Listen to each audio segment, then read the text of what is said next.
All right, we should be live. Let me see. Let me see.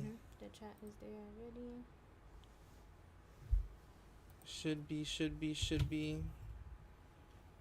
And we are live. Yes, we are. All right, we should be live. Yep, we're good. It's not gonna show. Is that a backplay or? Yeah, it was just I went on YouTube to make sure that we're live. So we're live. We good, dog. We in this bitch. It's the Gurustefano. I am Gurustefano. You feel me? And Crawford, you MamboBoxing. And it's Boxing Coliseum, episode 1, man. Welcome. We really do no promotion on this. This is kind of just something out the blue that we decided to do because we feel kind of like the landscape of boxing is not what it used to be, and a lot of people who actually have accounts and voices in boxing, I personally feel like they don't know what the fuck they be talking about. So that's why we're here. Essentially, all the wrong people have a platform. So we trying to here to bring some equilibrium to the shit. Fuck yeah. Cause I'm tired of this, Grandpa. Well, that's too damn bad. Fuck, man. Hey, So man, we in this though, man. We in this though. Boxing Coliseum. We're bringing you what the people really want to talk about. What motherfuckers is really thinking about. And Guru, I know you really thinking about when the fuck are Spence and Crawford gonna fight. we thought we were gonna get the fucking fight finally. We were here. We were waiting patiently. We're all watching from. Oh, everybody's making bets. I know I made some fucking bets. Yeah, it's God damn it. I bet you people lost money on if they were even gonna fight this shit. Facts, Not bro. even the fight itself, just if they were gonna fight. I think the casinos are tired of this shit. They're tired of the pump fakes. Bro, it's you ever seen that one Dwayne Wade gif where he's just that's all this fight is right now, bro. It's like, bro, I done seen so many reports on Spence and Crawford agree to this and agree to that, bro. I'm not believing shit till the first punch is thrown. Yeah, literally. And I want to see ding, ding, ding, and them boys run up and touch gloves, set up. Yeah. It's really a shame. It really is. I won't even believe it until I don't care if motherfuckers are making the ring walk. Anything can happen in those 100 feet from the locker room to the ring. I'm not gonna believe it then. I need to believe it once the introductions have, been sung, once the national anthem got played out, like that's it. And then, that's when I believe it after that. Bro, it's really a shame, bro. It's a shame, bro. Like, this is what the fans been asking for how long now? What, 5 years plus, maybe?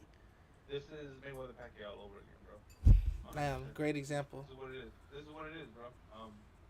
The masses were fiending for the sweet spot for Mayweather Pacquiao was between 2008 and 2010. That was the sweet spot. That's when they were both annihilating. And even though Mayweather was getting his flack for boring fights, he was still sharp. He was still good. Yeah. By the time it happened in when did that fight finally happen? Like 2013? 2013, 2014, some shit like that. Bro, by the time that happened, everybody was like, bro, these are not the people they used to be. They're still good fighters. They're still good fighters. But everybody knew that, some of the air had been sucked out of the topic, And this is what the fans are getting with Spence and Crawford. And Shit. I get it, bro. There's business and there's this and that, but it's like, They fought May 2nd, 2015. bro, do it for the fans. Do it. Make some. And I'm nobody to tell a man to, take less money because who am I to do that, But Facts. something's got to give because you're not gonna tell if Floyd and Manny can make a deal and they made way more money than this fight probably will generate. What makes it so that y'all can't make a deal? You know what I mean? It's facts, bro. In reality, I think it's an ego problem from the both of them, and it's starting to show from Terrence's side because didn't he just sign from who's he fighting? I don't even know, bro. I definitely can't pronounce the dude's name, but I don't know who he's fighting. But I mean, they both. I think how close their backup fights got announced from each other lets me know that their camps had backup plans the entire time because everyone knew what it was probably gonna be. Mm. You know, because Spence's not Spence Crawford fights gets announced and like literally, bro, like 8 hours later, and on social media that's like 20 minutes. Yeah, Spence gets announced and it's like, yeah, they had Plan B for sure. definitely, They bro. saw it going They down. definitely did. And that's why it makes it feel like boxing is not even fucking real. Bro, it's like the big fights don't get made, but then you have Jake Paul fighting Anderson Silva, which is like something that you tell somebody 3 years ago, yo, Jake Paul and Anderson Silva gonna fight in a headlining event on Showtime. Yeah, they're gonna look at you like you're crazy. They gonna look at you like, yo, are you the fucking? You definitely gotta be a time traveler. Yeah, You know, because you aren't even who flying did shit he right go? now. He knocked out Nate Robinson 3 years ago or something like that, and Bro, nobody and even thought then, nothing at of that that. point, nobody, bro. At that point, people thought it was a gimmick. I still And do low key. I still do low key. I ain't gonna lie. yeah, and as of now, the gimmick has gotten steam. Yeah. Picked up a lot of steam. So, but yeah, bro, like it makes you say like, yo, what is going on, man? You know, you start hearing all these like title eliminator fights, but then nobody fights for a title. Mm. Title eliminator fights, and then motherfuckers fight for an interim title.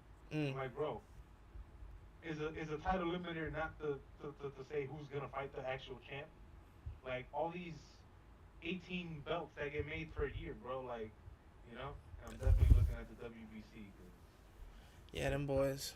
I got beef with that motherfucker. Them boys are so. I'm not even gonna say what I want to say about them. I ain't gonna lie. It's too early for that. Let's take care of this channel.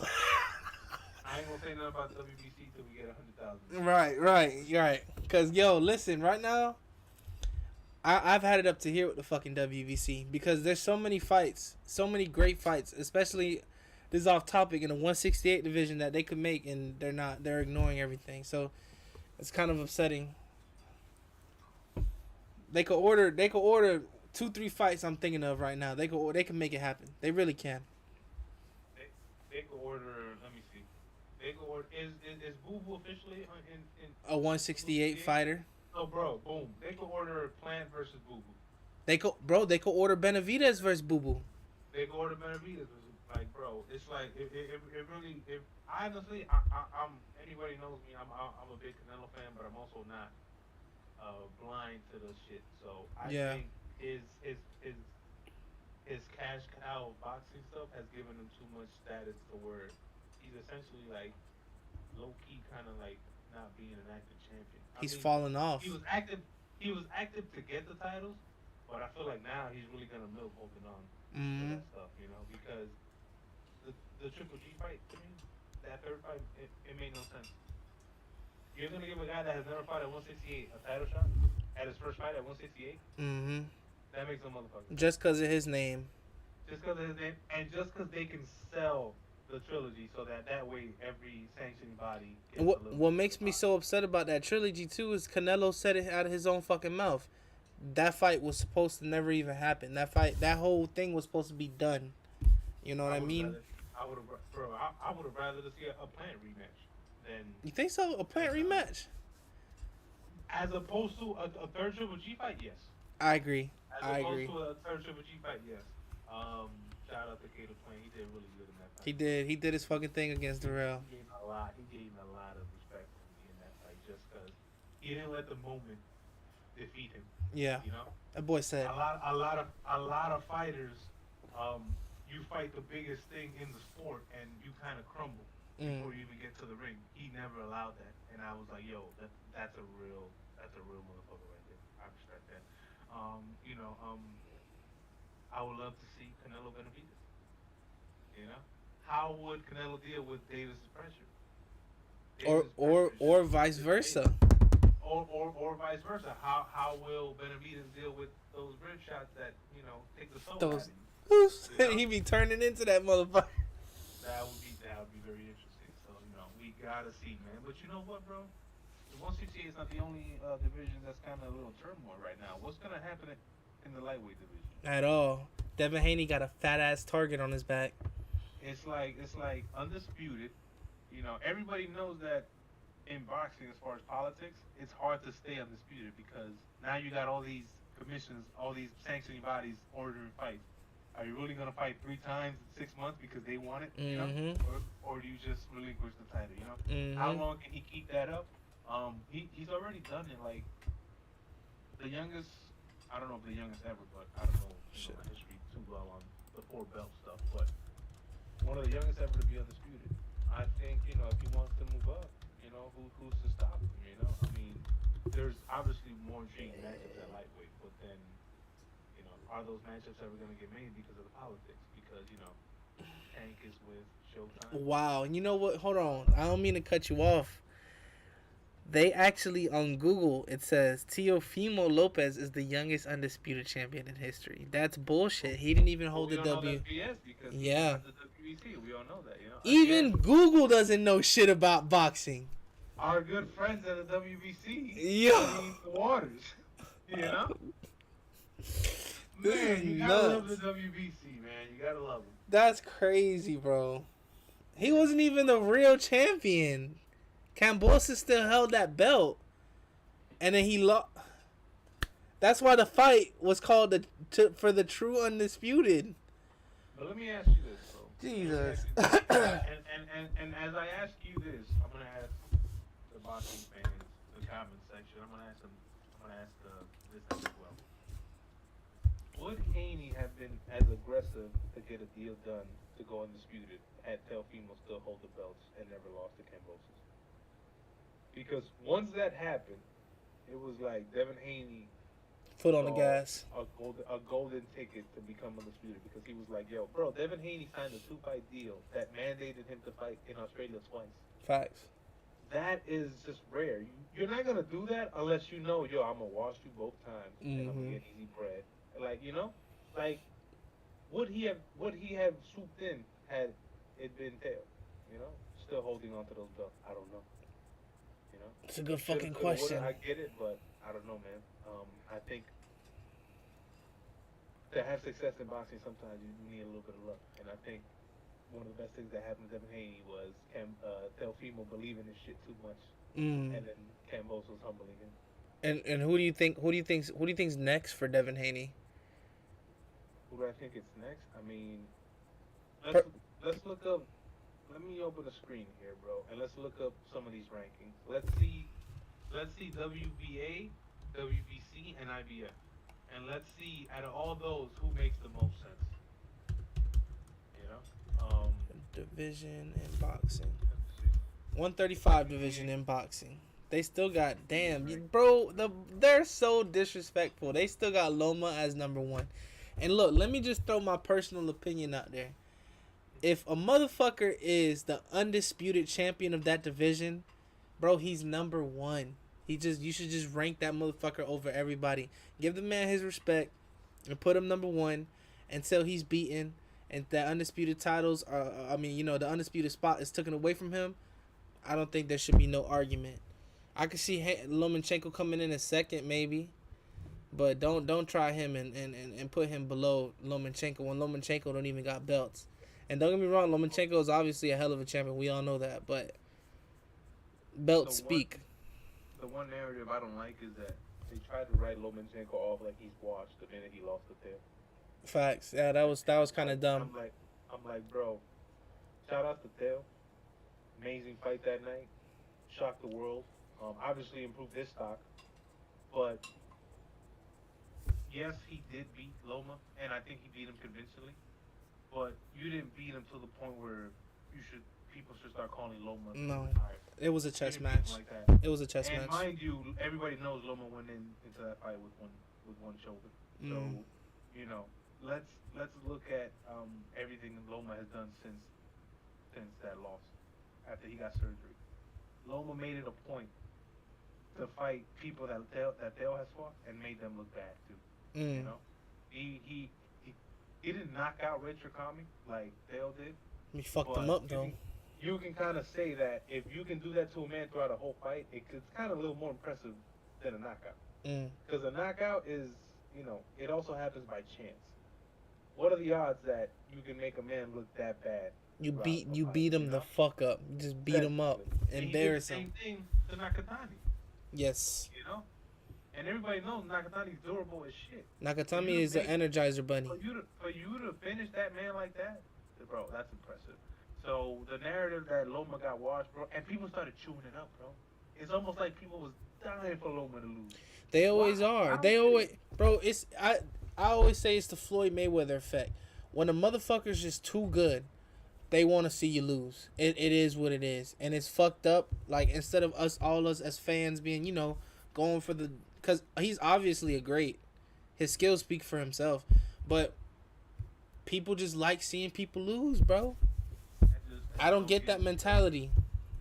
It's one thing for people to say that Loma's this, Loma's that, but bro, Loma's not even boring.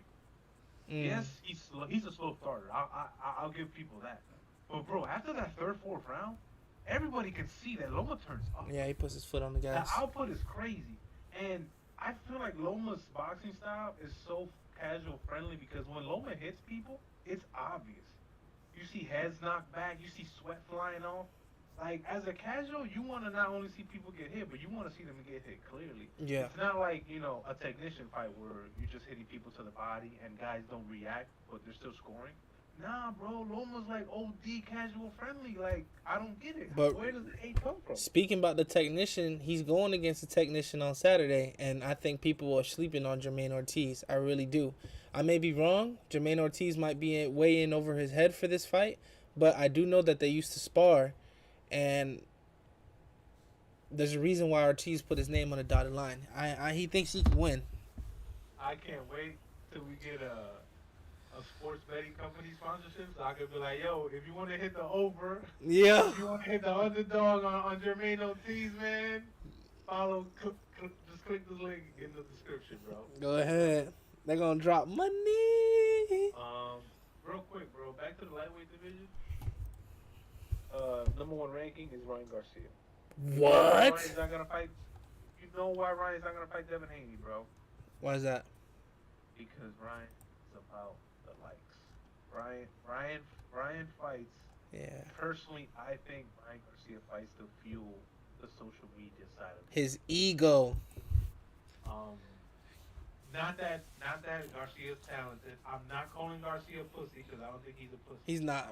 People can say their jokes about the mental health stuff. I don't give a shit about that. Yeah. One thing Ryan Garcia, I'm pretty sure is not. I don't think he's a pussy. Because the motherfucker can fight. He the real deal. He the real deal. He can fight good, but I don't think he's in this for the glory of being a champion. A champion. I think his sights are set on getting glory other ways. And when you want you want your glory to come through by being a champion, you're gonna take the hard fights, and you're gonna take the fights that maybe you're supposed to lose. I don't think he's in it for that. He may have his own reasons. Shit. If Ryan Garcia is like, yo, I'm gonna take the easiest fights my whole career because I want to live a long life and have my brain healthy, cool. I respect it. Get your money, young fella, but also don't talk like you're about it. Yeah, especially because he's been calling out T.O. When the action, Devin. it's all it's optics to me, bro. It's all optics. That's the only reason why it rubs me the wrong way. I don't care that he's more successful than 95% of people ever will be. Yeah, so, that's true. And he still has his whole life ahead of him. He's made it. It's just, bro, easy on the shit talking because you're the first one to criticize people on social media when you have, you're dealing with these mental health stuff. Bro, all I know is if a motherfucker got mental health problems and he's shitting on me, I'm gonna attack where it hurt him. Yeah, you damn right. So, that's why you depressed. Bro, slow your roll, young fella. But look, it's got him as the number one rated boxer, obviously other than the champion. Okay. He's number one. Side question. What side are you on? I'm on WBAboxing.com. Okay, WBA. And here's my thing, bro. We've seen this movie before. I don't know if a lot of people know this, whether you're casual or not. But at one point in the distant past, or in the recent past, I should say, Ryan was Devin Haney's mandatory. And yeah, he was. He was. I remember that. And he didn't take it, bro. Now, answer me this, Guru. if you're a boxer and you want to be recognized as the best, what is the one sure way to be recognized as the best? You fight. And You fight every mandatory. You don't run away from them. and then what is usually, I'm not gonna say all the time because in today's world it's not the same, but usually the best boxer in their division, what are they? Champions. They're the champion. Yeah, they're the champions. And when you're given a mandatory fight to be a champion and you don't take it, that should tell people everything about your motivations about being in the sport. That boy ducking. You know what I mean? So, bro, like, your goal is to be the best.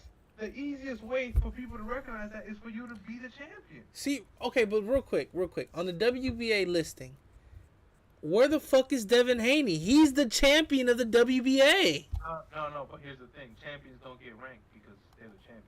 It's champion and then everybody else. Oh, okay. So the champion's always at the top, no matter what. Oh, I see what you're talking about. I see what you're talking about now. Yeah. Oh, but I didn't know. Okay, so I didn't know that. Davis holds the. He's the world champion, but Haney's a super champion. I don't get this, bro. Why are you making it hard for the fans to follow? Why are you making all these belts that make it hard for the fans to know who's the real champion? That's what makes it difficult for boxing. Bro, Gervonta and Devin, I don't think they're ever gonna fight, bro. They're in two different camps. Represented, mind you, Devin Haney is a free agent because he's technically with Top Rank, but he's not really. They just do his like distribution part because he has his own promotion company. What? But, bro, I don't like why do this, you know? And then they build Gervonta fights as world title fights when they're really not, because Devin's the champion. Yeah, he is. So it makes no sense to me, bro. It makes no sense to me. The fights that need to happen in the lightweight championship is, I think Devin needs to fight Ryan, or he needs to fight some sort of name, some sort of big name, defend his belt against maybe Shakur if he moves up to 135. If Shakur goes to 135, I think he's allowed a title shot at Devin Haney right after. I think so too. Hell yeah, you goddamn right he is. Come on, Put man. some ass in seats and give us the best versus the best. Everybody wins. Yeah. Everybody wins. Yeah. Promoters get their money. You know, everybody gets a profit off of it. Yeah, because and that pay-per-view is gonna sell. That pay-per-view selling for sure. That's a no-brainer. That has to sell. It has to sell. You know, because if we're being told that these are the two brightest stars, how is that not gonna sell? You know what I mean? Mm-hmm. But there's a lot of interesting matchups that can go down at lightweight, man. And honestly, man, if Ryan's number one, it's either he fights Haney or somebody in the top 5. Yeah. You know? If you're so good, why don't you fight Loma? You know?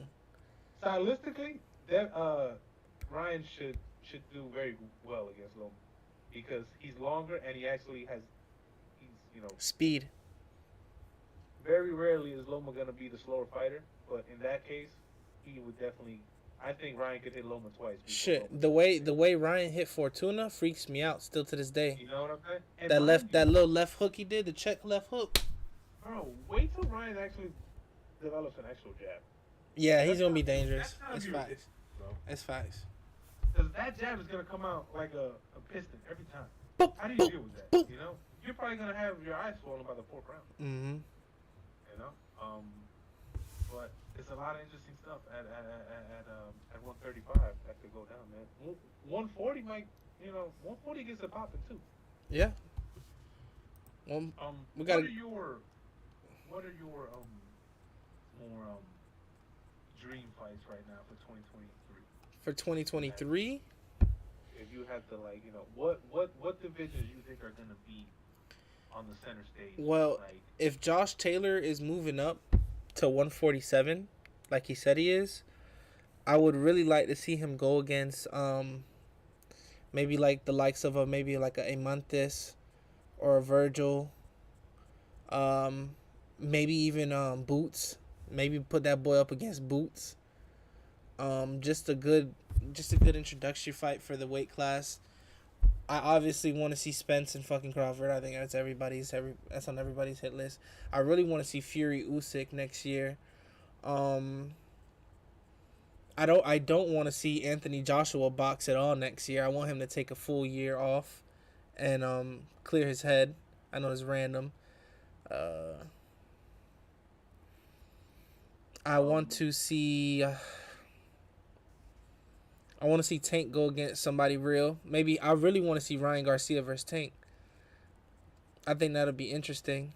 A lot of people think Tank is gonna start Ryan, but we'll see about that.